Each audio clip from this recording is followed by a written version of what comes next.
and decidedly chilly.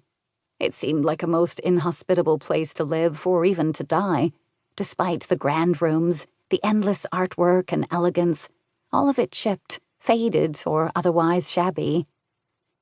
Alice followed the narrow corridor with the black and white checked marble floor to a huge kitchen in the back of the house. The ceiling was shrouded in cobwebs and shadows, and greenish light filtered through the ivy-covered windows. A huge work table of scarred oak took up the center of the room, and Alice took in the ancient cooking range, the stone sink that looked like she could stand up in it, and the cupboards stuffed with dusty china, with some alarm. One of her duties was to cook Lady Stokeley's meals, but she wasn't sure she'd be able to manage to boil an egg in this yawning kitchen. It all looked far too intimidating and old. Taking a deep breath, Alice squared her shoulders and hunted around for an electric kettle. She wasn't going to falter at the first hurdle, or any hurdle. She needed this job. She needed this job just about more than anything she'd needed in her life. She couldn't find an electric kettle, so she hauled the huge copper one that looked as if it belonged in a museum off the range and filled it at the sink, the pipes screeching in elderly protest as she turned the taps.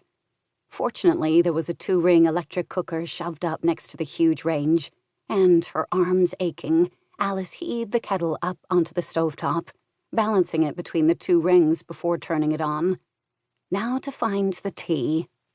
She opened cupboard after cupboard of fancy, fiddly china, teacups made of transparent porcelain and lots of silver and crystal, before she finally found a cupboard by the sink that held some food.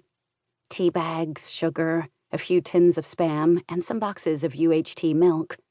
Rather a depressing supply, but Alice supposed Lady Stokeley didn't have much of an appetite these days. She hoped she'd be able to buy some proper food, since she'd be making her own meals as well as her employer's. The kettle started to whistle, and Alice lugged it off and made the cup of tea. It felt like a monumental effort, which was rather stupid considering what a small job it was. She needed to be better at this. She hoped she'd adjust.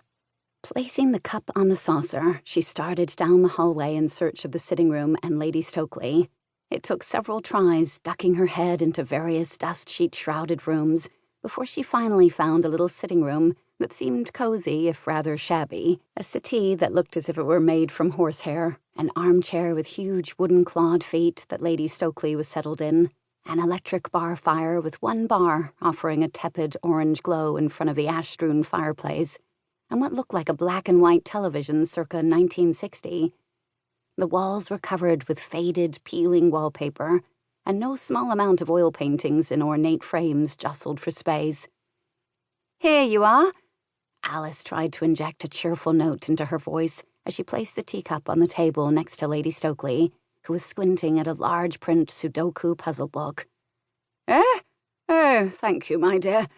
She looked up from the book, her gaze sharpening as she inspected Alice. "But you didn't get one for yourself?" "Oh, no, I'm okay." Alice hadn't even considered making one for herself. Everything here felt fraught.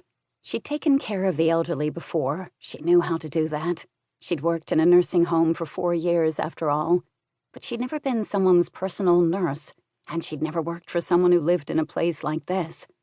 Both Lady Stokeley and Willoughby Manor were incredibly intimidating to her, and she hoped she'd get over that soon.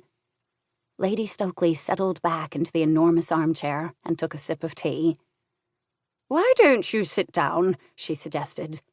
"You make me nervous, standing there like that." "Sorry," Alice mumbled and perched on the edge of the horsehair settee. Lady Stokeley didn't seem nervous. Not as nervous as Alice was, anyway. "So, young Alice."